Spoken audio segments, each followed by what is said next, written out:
Bon, t'as vu, il y a les flics qui ont essayé de perquise directement l'Elysée. Bon, ils sont bien restés devant la porte. L'Elysée, elle a répondu calme-toi, flic. La République, c'est moi. Ça, figure-toi que c'est grave que quand c'est Mélenchon. Parce qu'il fait peur, Mélenchon, il parle fort. En gros, c'est la brigade financière qui a voulu foutre un peu le nez là-dedans. Parce qu'ils se demandaient pourquoi c'est un peu toujours les mêmes qui palpent l'oseille publique. Et notamment quand il s'agit d'organiser les petits pestacs où les 3 derniers présidents se foutaient en scène, genre les panthéonisations. Tu sais, c'est les machins où tu célèbres Manouchian et Méliné, donc des communistes qui ont pratiqué la résistance armée. Et après, tu vas faire ta petite minute de silence entre collabos, là, pour rendre hommage aux gosses de ceux qui les ont butés. Effectivement, depuis plus de 20 piges, c'est systématiquement la même boîte qui les organise, ces machins-là. Et en se sucrant allègrement au passage, évidemment. Parce que t'es quand même aux alentours de 2 millions la presta chez Shortcut Event. Et si j'imagine que t'es quand même obligé de passer par des appels d'offres, ça reste des trucs qui sont pas trop difficiles à bidonner. Tu connais, hein, t'es potes avec le mec de la boîte, tu lui passes un coup de fil Vinzef, tu lui présentes le projet dans les grandes lignes. Lui, il t'explique ce que tu vas devoir glisser dans ta demande pour qu'il y ait que lui qui ait ça en stock dans la région. Genre un projecteur à la con que tu vas même pas sortir du carton. Et puis théoriquement, ça passe, quoi. Tu glisses le projet aux copains sans même avoir à arroser qui que ce soit. Et dans la paperasse, c'est à peu près propre. Non, ils font pas comme ça chez toi. Tu vas me dire, t'as pas une boîte de presta qui chope à peu près tous les contrats de ta ville. Enfin bref, là pour le coup, ils ont sûrement pas fait ça si propre, parce qu'ils ont quand même pas laissé les lardus, ils foutent le pif. Ils ont dit, ouais, t'inquiète, tiens, dis-nous ce que tu veux et nous on te donnera ce qu'on a. Sous-entendu, t'es pas à l'abri qu'on ait perdu 2-3 paplards d'ici là quand même. T'essaieras, toi, quand t'auras une brochette de poulet sur le pas de ta porte, de leur dire non merci. Tu vas voir s'ils font demi-tour en s'excusant. Mais bon, ça c'est un peu comme les gardes de Sarko, où le mec à un moment il dit, attendez, pousse, je rentre chez moi, je vais me coucher. Et que les mecs le regardent aller dissimuler des preuves tranquillou, parce que la République c'est lui aussi.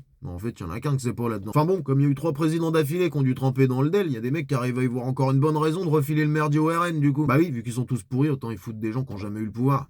Même si ceux-là, ils l'ont quand même pas mal eu en fait, rapport à la résistance. Tu me diras, ça fera des gens à panthéoniser plus tard. Puis au moins avec le RN, y a pas de doute. Ils ont pas attendu d'être sur le trône pour détourner de l'oseille. Mais sinon, plutôt que d'essayer d'y foutre les mêmes empires, tu sais qui c'est qui l'a vraiment jamais eu le pouvoir? Bah Poutou, Kazib, toi, moi, ton voisin, des gens qui ont un vrai travail quoi. Ah bah là c'est sûr que ça risque de résister un peu hein, mais au final ça aurait quand même une autre gueule. Bon par contre va pas trop falloir t'attendre à ce qu'on te les panthéonise la petite bande à vendus là. Ça va bien finir dans une fosse commune, avec tous ceux qu'ils auront fait croquer.